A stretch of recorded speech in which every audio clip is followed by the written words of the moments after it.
Anders Åslund is an economist and leading specialist on economies of Ukraine, Russia and other Eastern European countries. Welcome to our program, Mr. Åslund. Thank you. Ukrainian army has captured 2 Chinese citizens who were fighting as a part of the Russian army, according to Ukrainian President Volodymyr Zelensky. What is your reaction to such development? Well, I think that it's very good that President Zelensky has brought it up. Of course, we know that the Russians have used thousands of mercenaries from many countries, India, Nepal, various African countries, Syria. And as far as I can understand, this is not organized by the Chinese government. But of course, we consider that the Chinese government still has a responsibility. So I think it's very, very good that it's being properly exposed and that Chinese are actually fighting on the Russian side. If it turns out that this is a part of an official agreement between Russia and China, that would make it far worse. However, China denies that its citizens were captured on the battlefield in Ukraine. Don't you think that China can just close its own eyes on such situation in which Russia tries to mobilize and also to buy manpower from China by proposing high salaries for Chinese citizens? As far as I understand, this was not officially organized by the Chinese government, according to the evidence that has come up so far. And of course, the Chinese are prone to deny such things. And from your perspective, what kind of game China is playing right now with supporting Russia's war effort, with providing Russia with dual-use technologies? Well, they have been happy to take over most of the trade with Russia that has passed on from Europe, but they have also been very cautious not to deliver arms to Russia and not to provide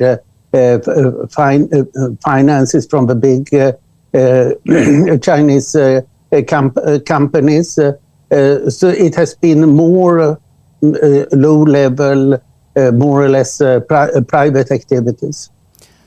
Also, let's cover ceasefire negotiations over Ukraine. US President Donald Trump said that he was not happy with Russia bombing Ukraine like crazy. How can you assess Donald Trump's efforts to negotiate a quick full ceasefire deal? Highly negative. It's clear that he and his closest people don't know what they are doing.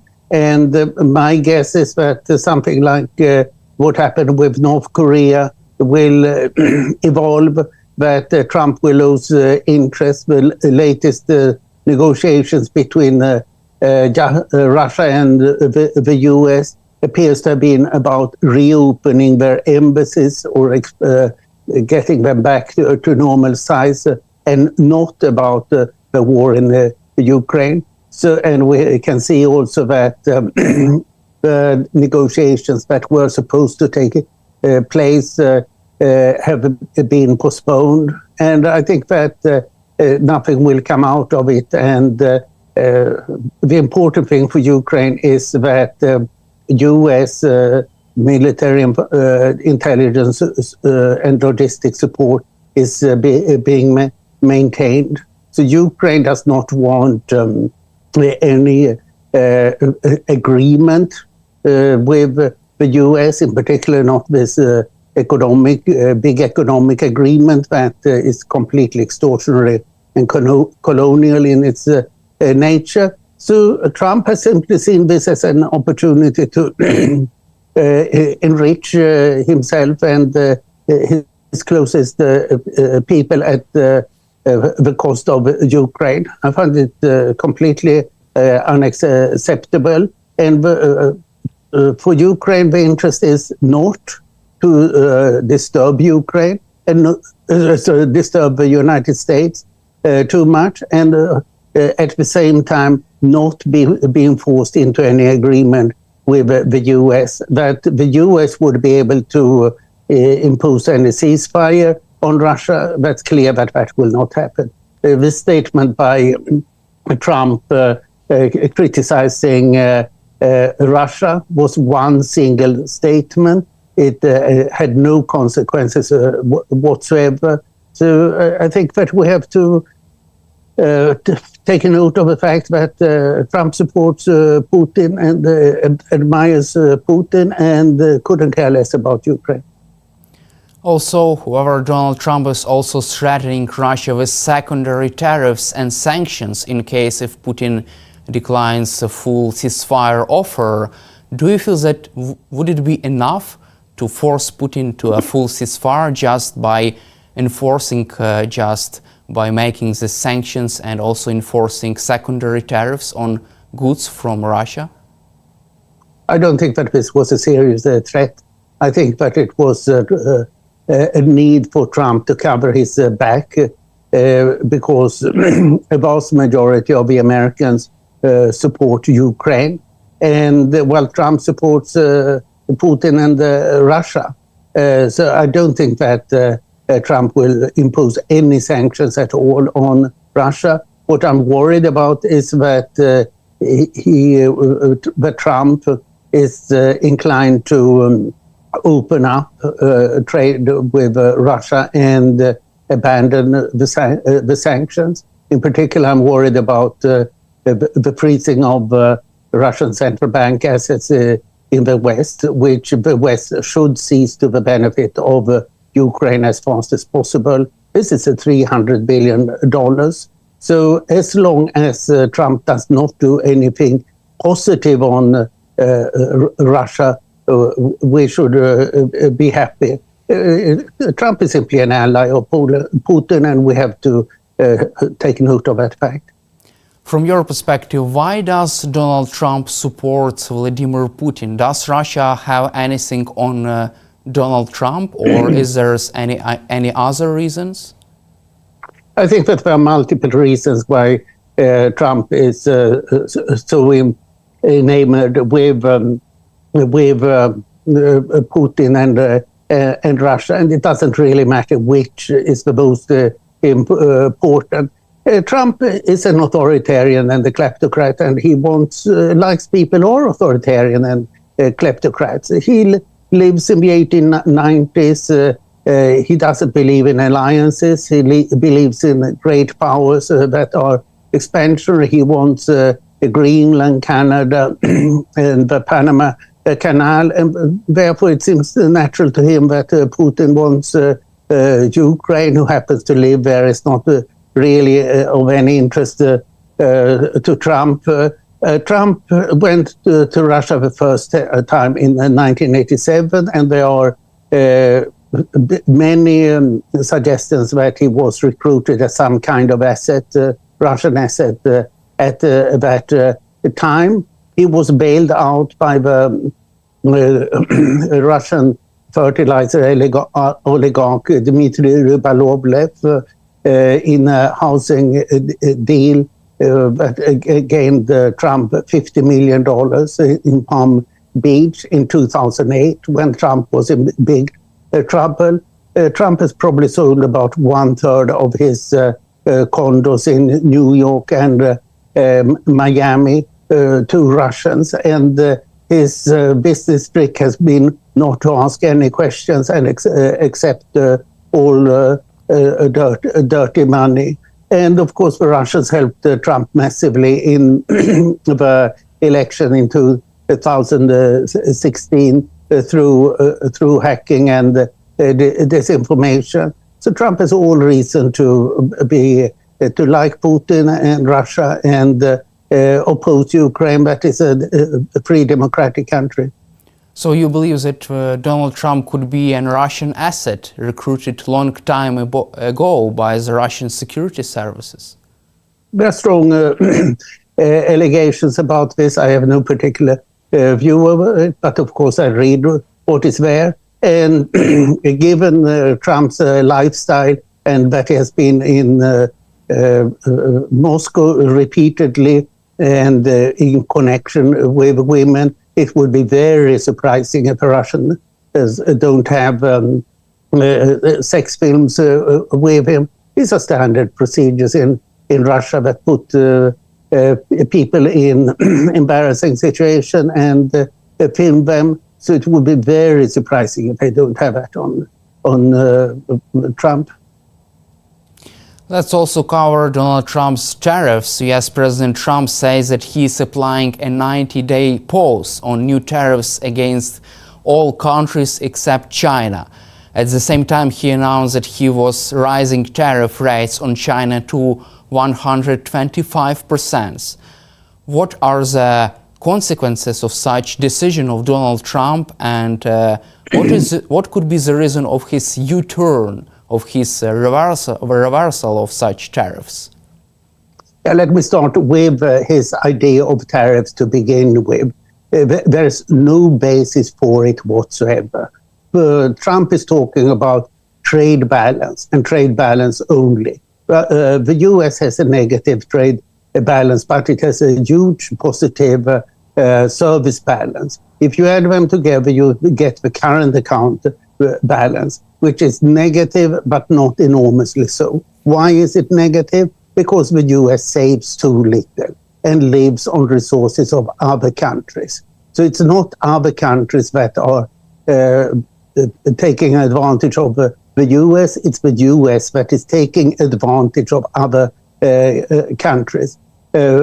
Foreign investment in US securities, stocks and bonds are currently $32 trillion, while the US GDP is $28 trillion. So it's far more. And the reason why the US needs so much money is that it has a huge budget deficit, more than 6% of GDP each year, and has accumulated a public debt of 100% of GDP, which needs to be financed, and foreigners are financing this. So rather than being robbed by foreigners, the US has benefited from the benevolence of the foreigners. So, and then Trump wants to increase the tariffs sharply. What he did now is that he increased the tariffs to 24% after previously 2.5%, which is normal in the West. And he did so for no reason whatsoever. And the cost of this is enormous. Most of all, the US is being hit, but also the whole rest of the world. For example, the World Trade Organization revised its forecast for global growth this year from plus 3% to minus 1%. And the guilty person here is one man, Donald Trump, who has started this mad trade war for no reason whatsoever, only that he is completely ignorant and has an extremely bad temper, and most of all dislikes Western countries. As he says, our allies are often worse than our enemies. So, who are not Trump's enemies. And what happened now was that the crisis that Trump had been instigated simply became too severe, so that he had to stop. And some people with economic sense managed to inform him that if this continued, US could get into a default situation because of his sheer madness. And they managed then to stop it. It's still 10%. It's a 4 times higher tariff than before, which is a serious impediment to the economic development. But of course, it's not 24%. And then, as a fig leap, Trump continues fighting China. So we'll see how bad the situation will continue, but the crisis is not over. The crisis, the main world crisis today has a simple name: Donald Trump. Also, the US economy still faces a significant risk of recession even after Trump's decision on reversal for these tariffs, according to Goldman Sachs. Also, in a note to clients this afternoon, Goldman Sachs economists projected the US economy will grow at a very slow pace of just 0.5% in this year. Do you believe that this decision of Donald Trump to reverse his tariffs will not be enough to change the situation dramatically, to return to this situation before Trump's decision on tariffs?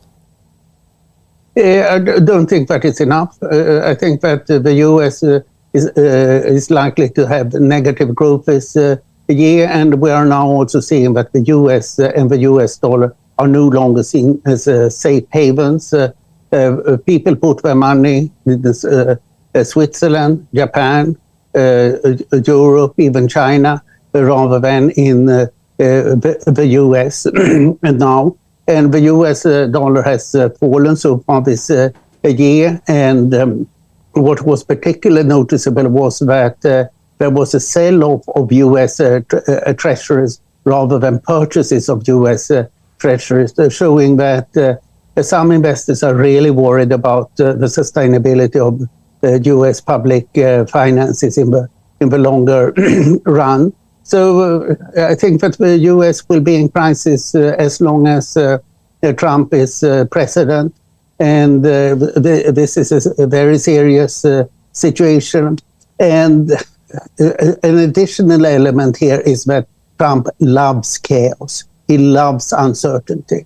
But business wants certainty and stability. And these are the things that Trump hates. He wants everything to float, wants everything to be dependent on him. And as you can see now, all newspapers all over the world have Trump and his policies on the first page every day. That's what Trump really loves, being the first person on the news page all the time. And of course, this will mean that the US will lose all authority, if it hasn't lost it already. And the big problem that we need to face up to is Donald Trump.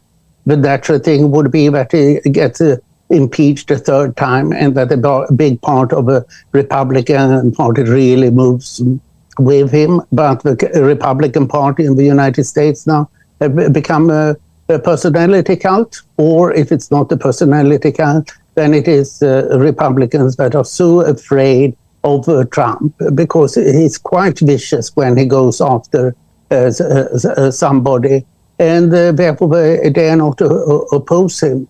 So the precarious situation remains. And the best that can happen for Ukraine is that he doesn't have time to pay attention to Ukraine. And also from your perspective, you just mentioned that Republicans are afraid of Donald Trump. What are the chances for Donald Trump to be impeached by the Congress after these developments, or can he face any kind of consequences? For the time being, it's very difficult to see anything that can come up. If there are still democratic elections in the US next year, we have a midterm election scheduled for November 2026. And the Republicans, as it looks now, would presumably lose majority in both houses of Congress. But that's far too early to predict. So much will happen before that. Let's also cover interesting development about the Russian oil prices during this big trade war. Urals crude oil fell to $52 approximately per barrel at the Baltic port of Primorsk last week. Do you believe that this big trade war between the US and China could reduce prices on Russian oil? Yes, I think that the global oil price will fall. And we have now seen that OPEC is producing more oil. Trump wants to produce more oil. I don't think that will have any impact in the US, but the important factor is that Trump is likely to cause a global recession. If there's a global recession, the oil price will be low. So it's most of all market forces that work here. But that means that Russia will have much smaller resources to pursue its war against Ukraine. And can this convince Vladimir Putin to at least take a pause in this war, to accept full ceasefire because of this situation with reduced oil prices? I think that Putin likes war. It helps him to stay in power. It gives him some legitimacy. He's not doing anything for the Russian people. Then it's, at least he can say that as Ivan the Terrible, he is collecting Russian lands, and Russian or not. But I think for Putin, it's better with a bad war than with a good peace. So therefore, I think that Putin will be against any ceasefire or at least most kinds of ceasefire. Of course, there are ceasefires that are more harmful to Ukraine than to Russia.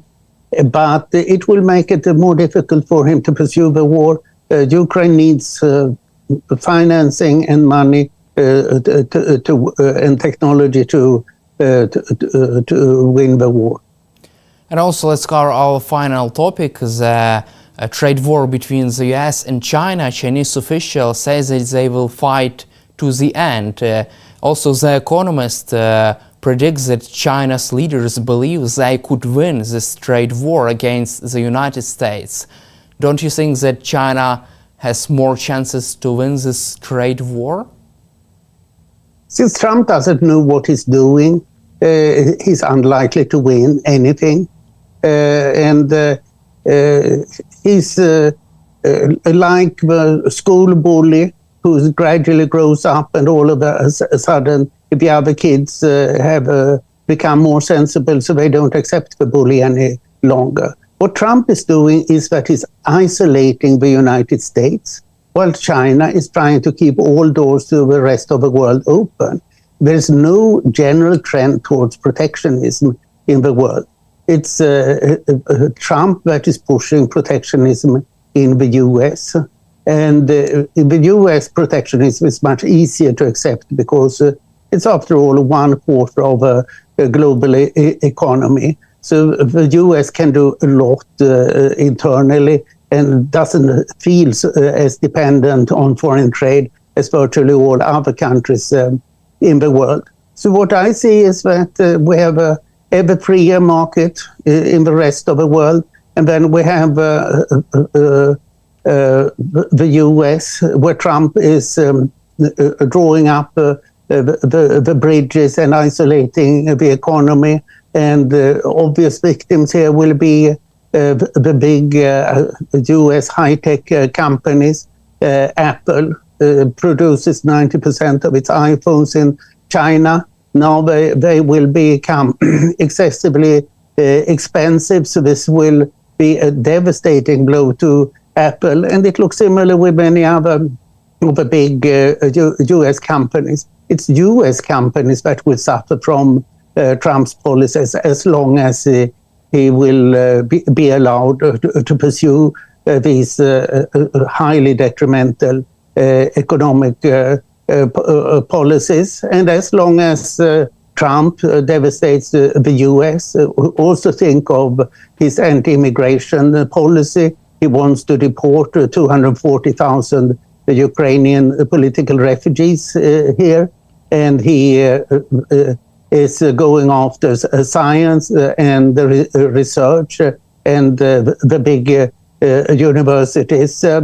Trump hates everything that is modern, everything that is after 89, after the 1890s is wrong. in his view, car production is the most modern that he at all talks about, apart from cryptocurrency that he loves because that is good for money laundering. So this is a completely unsustainable situation in the US, and therefore China is unfortunately likely to benefit. Thank you, Mr. Åslund, for your time and for your support for Ukraine, and glory to Ukraine. Thank you. Slava Ukraini. Героям слава!